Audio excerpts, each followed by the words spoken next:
is savage. We finna rule this planet. We ain't gonna keep God laws, and we keepin' them with Glennis.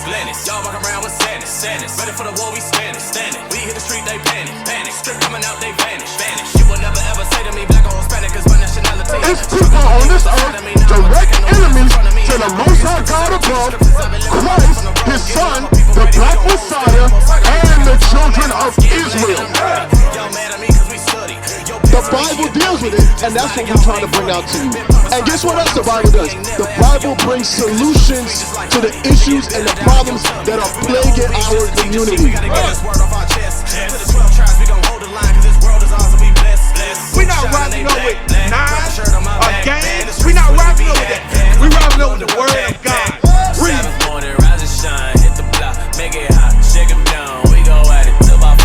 He created us in His image, and He gave us the whole world. You ever seen the movie Scarface? Guess what? The whole world is yours, and everything in it.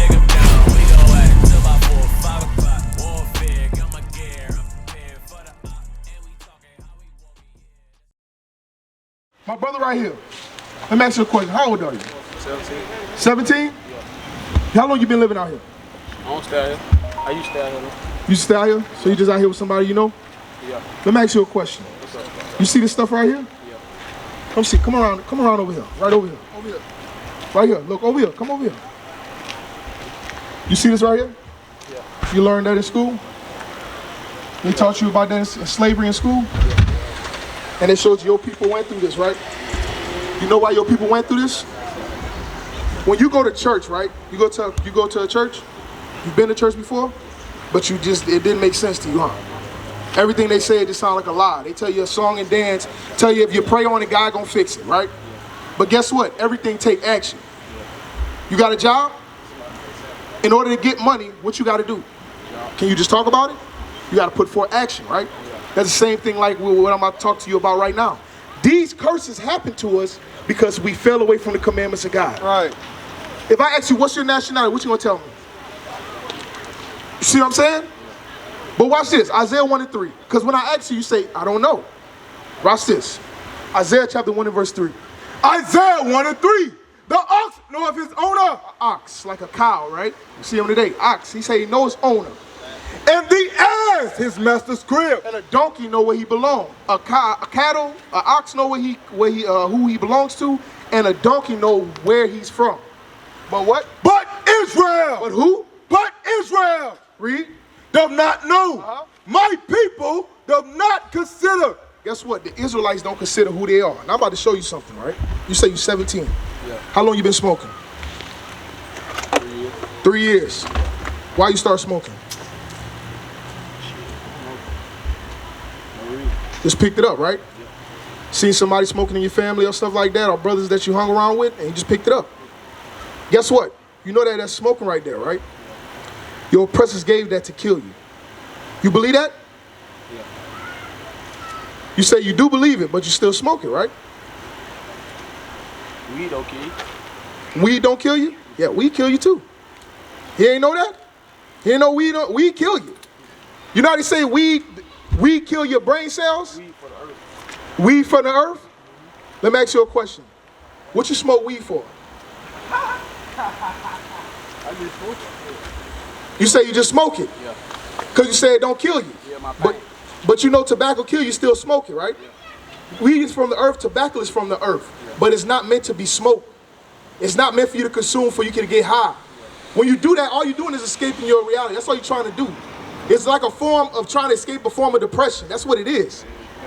That's exactly what it is. You think that weed gonna help you? That thing that weed, when that high go away, you come back to reality, right? Yo. Watch this. Read what you got. Wisdom of Solomon 16 and verse 12. For it was neither herb nor mollifying plaster that restored them to health, but thy word, O Lord, which healeth all things. Hey, let me say something. We've been smoking weed and cigarettes since we was coming out of slavery. And ain't nothing changed. Our conditions stayed the same. It got worse. We still living in an oppressed state. Our oppressors are still on top. We still feeling the projects. We still getting shot down in the streets. We still getting killed. This weed and these cigarettes ain't doing nothing for our people. Right. You look on them cigarettes, look on that Black and Mild pack, and it tell you, will cause cancer.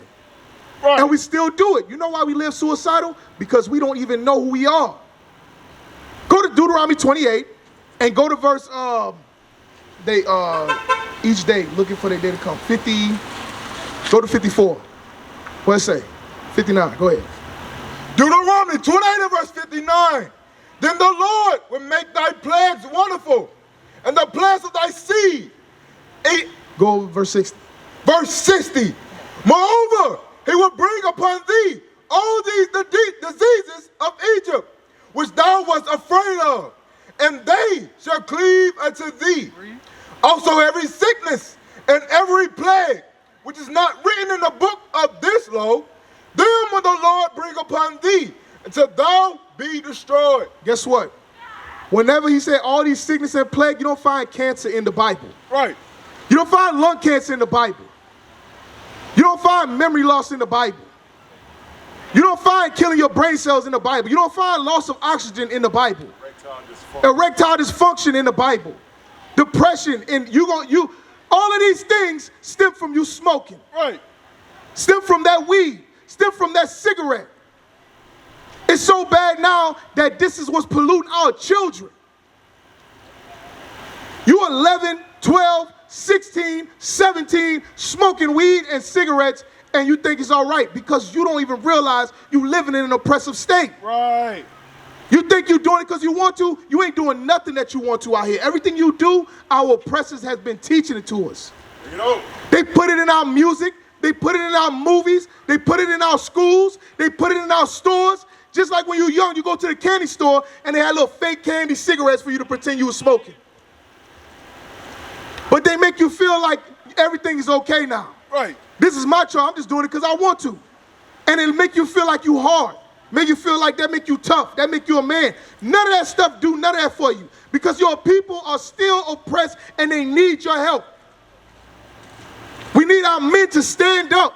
You should be on this side. Our people look for the pillars to come and the protection to come amongst the community. And that's what the men are supposed to do.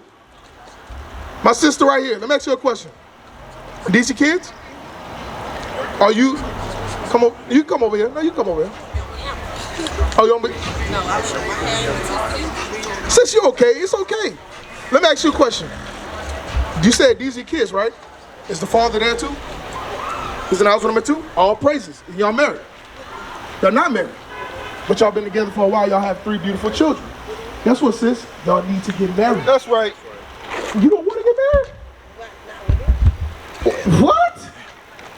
Why y'all have a baby? Well, why y'all together? Why y'all have this all y'all have all these children is for both of y'all, right? It comes from you and him, the same man for all these children. And you don't want to be with him, but you still having children for him. And you say y'all with each other. Sis, do you know that destroys our children at a young age? Watch this. Go to Exodus. Go back. Give me that Hebrews. Go ahead. Give me that Hebrews. Watch this, sis. Watch this. The book of Hebrews, chapter 13 and verse 4. You know. Marriage is honorable in all, and the bed undefiled. But whoremongers and adulterers, God will judge. My sister right here, you know how I asked you if you want to be married? You said, no. My sister, what about you? You married? No. Do you want to be married? Yeah. You want to be married? All praises. Yeah, I All got praises. kids, so I want praises. Guess what? All praises. No, I'm saying, do you want, because guess what? You might look at it like, duh, but I just asked her, she said no. I want to be married. You know what I'm saying? Everybody different. But that's what I'm trying to show y'all, sis. She said she want to be married. No, yeah, I know. I'm talking about, because she was like, yeah, you should know that. But she don't want to be married. No. She No, said she I do, want to but be not by him. You don't want to be married to the man you with. Yeah. But that's what I'm trying to show you. Guess what? The reason why we think like that is because the way they've been pushing everything within our community. Ask why. Why don't they want to? So why don't you want to marry him? Not a reason. Personal reason, yeah. Not a reason. Personal reasons? Yeah. So you certain things that between you and him why you don't want to marry him, but y'all still stay together and y'all still continue to have children. We gonna co-parent. But sis, that's not a real thing. Co-parenting is what our oppressors gave us. That's no such thing as co-parenting. In order to co-parent, you have to be married. That's what it is, marriage. Marriage is honorable and all. Let me ask you a question. How many of y'all been treated wrong by men? You have, my sister right here? By your husband. Y'all been treated wrong by men, right? You had men that slept around with you and then left you hanging, or gave you children, left you hanging, treated you wrong, broke up with you, stuff like that, right? But guess what? The men is all the fault, right? It's all the problem. But the thing is, that's not the case. The problem is, what y'all understand is even right now, you okay with saying it's co-parenting. Until we both change our mindset, the men and the women, we're going to continue to be co-parents. Because guess what? When he grow up, he going to be a co-parent. Right. When she grow up, she going to want to be a co-parent. Right. And our children will continue to grow up and say until eventually they're going to be like, I don't even want to get married. What I want to get married for? Because guess what? The first place the oppressors started to destroy our community was the household. The bond between a man and a wife. And that's why we live in the way we are today. Watch this. Go to Exodus. Read that. The book of Exodus, chapter 22 and verse 16. And if a man entice a maid that is not betrothed and lie with her, he shall surely endow her to be his wife. So if a man see a sister that's single, right? And he talk to her, entice her, what they say, speak game to her, whatever case may be. And he lie with her, he's supposed to marry her. That's right. Right? Yes. If he has sex with her, he's supposed to marry her. A lot of these issues that we face in our community is not going to get any better as long as we stay outside of these laws, statutes, and commandments. Because just as you can see, I can show you that honest marriage is honorable according to God, and whoremongers and adulterers God will judge. But until you conform and change your mind, to you it's just going to be words out of a book. Right. But this is not, but you don't even look around your reality to say this is the product of what we've been doing. You see what I'm saying? All of us, if I ask how many people grew up in a single parent household, everybody would probably, a lot of brothers and sisters will raise their hand out here. Right? A lot of brothers will raise their hand out here. Who grew up in a single parent household? Raise your hand. Well, not really. It's something like this. You see what I'm saying? Not me, my mom was married. But that's the thing, sis. The thing is, when we come out here, it's about nation. Because the thing is, one of us can be good, but our nation ain't good.